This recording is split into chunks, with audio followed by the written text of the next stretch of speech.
All right, fellas, how to keep the home fires burning. 101.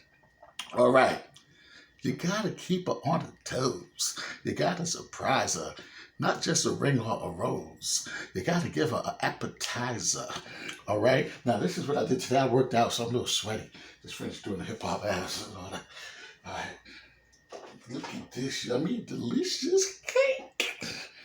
Now you ain't gonna get no 3-layer and all of that. I come from the hood. I was born in Harlem, give her the Bronx. That don't mean you can't make a nice cake, but you know I'm bougetto, half bougie and half ghetto.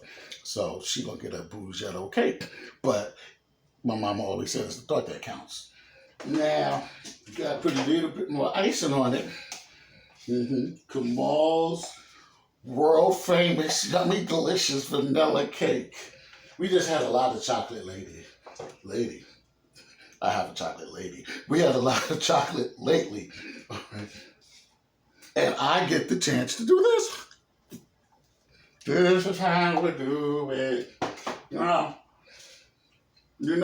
we was little kids, you had to have sprinkles. Sprinkles on ice cream. And don't forget, sprinkles on the cake. And she's gonna be so happy with her hubby. Now, how could 25 years and 28 dating, if you include that, how could 25 years go by so quickly and somebody still be so happy? Because I'm full of surprises. So, let's bring back the butterflies, all right? All right, keep the home fires burning. I might put a candle in it to start with. That's as pretty as it's going to get. See you later. Happy relationship.